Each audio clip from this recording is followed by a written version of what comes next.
Hello class and welcome to your chapter 14 lecture. Today we're going to be talking about drugs and delinquency. So our learning objectives for this lesson, by the end, you should be able to explain why some juveniles are drawn to illicit drugs, describe the relationship between drug use and delinquency, describe the process that leads to the onset of drug abuse, and describe and give examples of the most effective means for controlling drug abuse.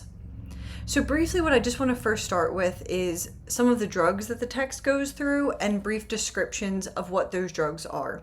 So the first one we have is alcohol and tobacco, which both are considered illicit drugs because their use by juveniles is prohibited. And their wide use is considered a serious social problem, particularly among juveniles. Marijuana is the most frequently used illicit drug, and it is also known by a variety of street names. Typically, marijuana is smoked. Cocaine is another drug that juveniles would use, where typically snorting is the most common method, but people can also freebase, which is smoking the cocaine, which has gained some popularity. We don't see too much cocaine use, I would say, among juveniles. You certainly see alcohol, tobacco, and marijuana. And unfortunately, you do see a fair amount of methamphetamine use, especially in your more rural areas of the state. So this is a highly addicting stimulant that can be either injected, smoked, or snorted. I would say smoked is probably the most common. And this is one of the many so-called club drugs. You then have inhalants, and with these drugs, youth need to inhale the vapors in order to receive the high that they're seeking. So sometimes they'll use either from paint cans or Sharpies. These would be inhalants. The sedatives then are really a common factor is that they're taken orally and they depress the nervous system. So they're going to give sort of like a drowsy condition. Ecstasy is another club drug, and it can be ingested really easily orally, though sometimes it can either be crushed up and snorted or occasionally smoked.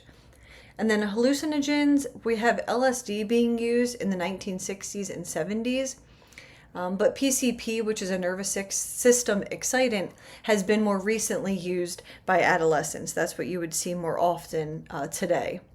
And then anabolic steroids, it's really believed that steroids can produce an effect on muscle size, and there are 100 different types that can be taken orally or injected into the muscle, or just simply rubbed on the skin in the form of creams and gels.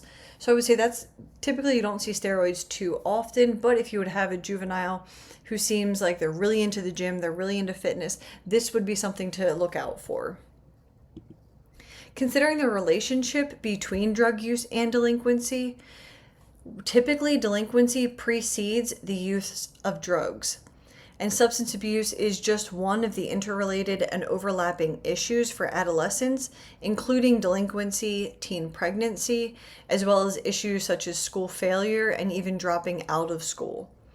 So findings that explain the onset and continued use of illicit drugs in juveniles, one of them is the sequential pattern of involvement in drug use during adolescence. So you have minor delinquency and exposure to either friends or parents who drink which could lead to alcohol use. You also have minor delinquency and just the adoption of beliefs and values that are consistent with their peers who oppose parental standards. Typically, you'll see some marijuana use. And then in those who use marijuana, typically you see them lead into using or trying other types of drugs. So these are some of the sequential patterns that we typically see in how juveniles begin to use and then continue to use drugs. You also have pre-perinatal risk factors, those that are early development, and community risk factors.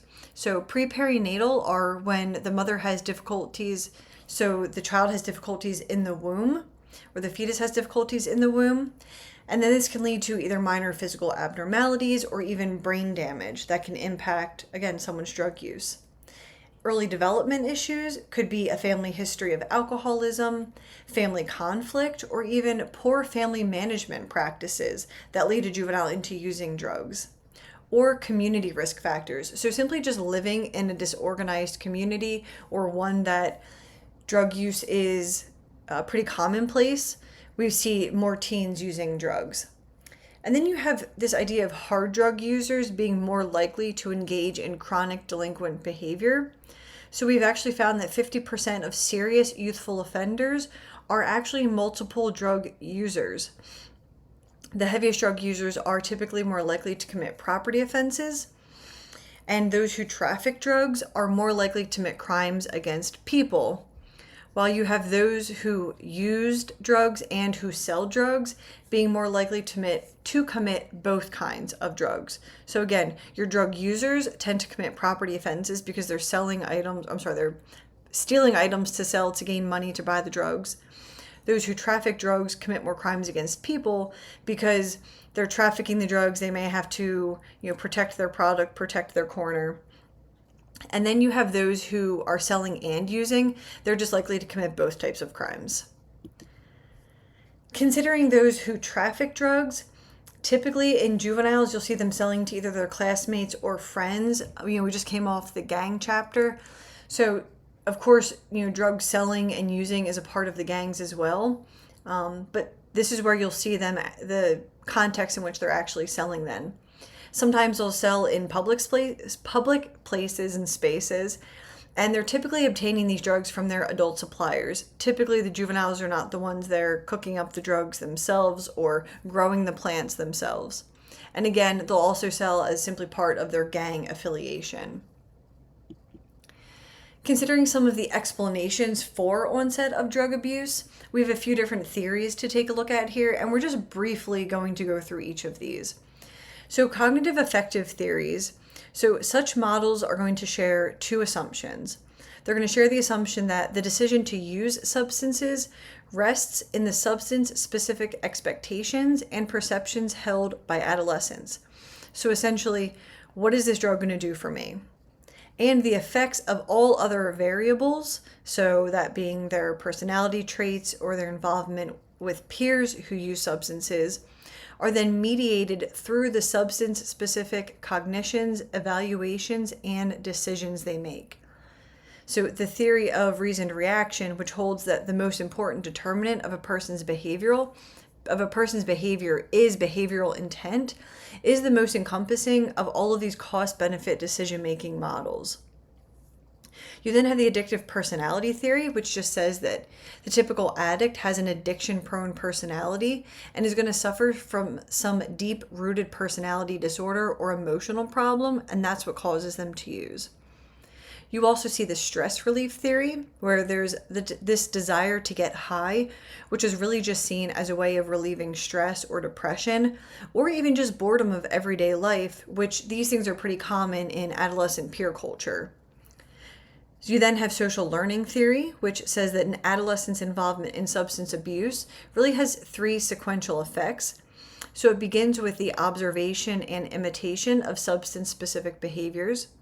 It then is going to continue with social reinforcement, such as encouragement and support for drug use by their environment, by their social circles.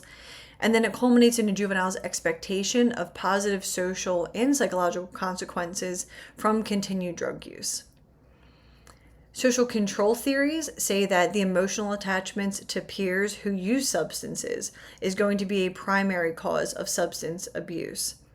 And then social disorganization, it basically explains that the onset and escalation of an adolescent's drug use claims that a bleak economic environment for certain disenfranchised groups has really created a generation of young adults in these urban inner cities who regularly experience things like doubt, hopelessness, and uncertainty.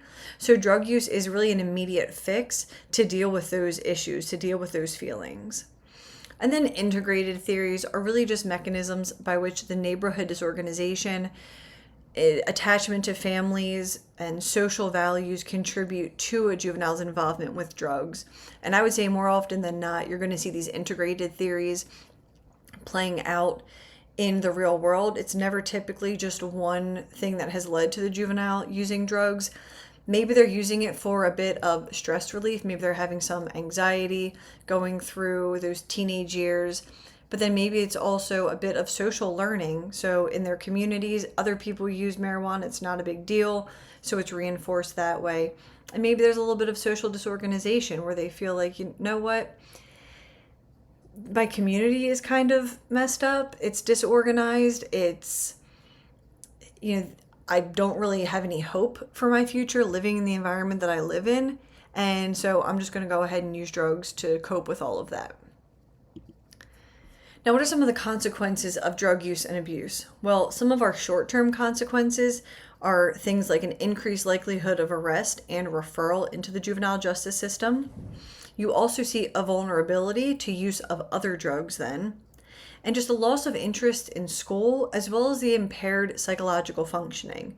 So these are more immediate short-term consequences that juveniles will experience. In the long term, they experience respiratory problems and drug dependence.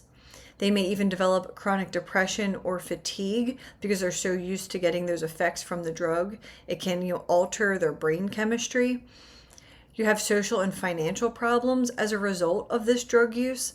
And then even exposure to AIDS and other transmittable diseases, if it's through the use of needles or sharing needles with other people.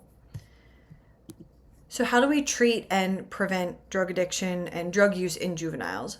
Well, effective programs are going to take a multidisciplinary approach and incorporate the following: early childhood and family interventions, school-based interventions, and comprehensive community-wide efforts. So you really need to attack the problem from all three facets of the juvenile's life: their family, their school, and their community, where they spend most of their time. Treatment also needs to take place in psychiatric and hospital settings through private insurance, or it takes place or out of pocket, or in privately administered facilities through placement by the juvenile justice system. So juveniles can receive treatment in a variety of ways. If the family is affluent and has the money, typically they'll be permitted to place the juvenile into a private facility if they so choose. But the juvenile justice system does have specific residential programs and community-based programs that we can place juveniles into to address these issues. So we know that strict enforcement is somewhat effective, and I would say it's more effective in the sense that you're just ensuring that that individual is safe in that moment, but it's not really effective in the long term. You need to change the way that they're thinking about drugs and drug use. And harm reduction efforts can reduce the harms of drug use and reduce some of those severe penalties. So certain harm reduction programs include needle exchange programs or things like medication-assisted treatments. So in sum, drug and alcohol abuse is a problem for many youth and is typically preceded by delinquency. So again, typically delinquency happens first and then drug use. Drug traffickers tend to sell in three main ways: either to their friends, in school, or in public, so on street corners, or for gangs. And there are a number of theories to explain drug use in juveniles, but I would say personally, typically integrated theories are more often going to explain why a juvenile is involved in drug use. And strict enforcement has had some impact on reducing the availability of drugs to youth, but again, as far as long-term behavior change goes, it's not going to be effective there. And then harm reduction programs really reduce the effects of drug use and the severe penalties that individuals face from drug use. So this was your Chapter 14 lecture looking at drug use and delinquency. I hope that everyone has a wonderful week.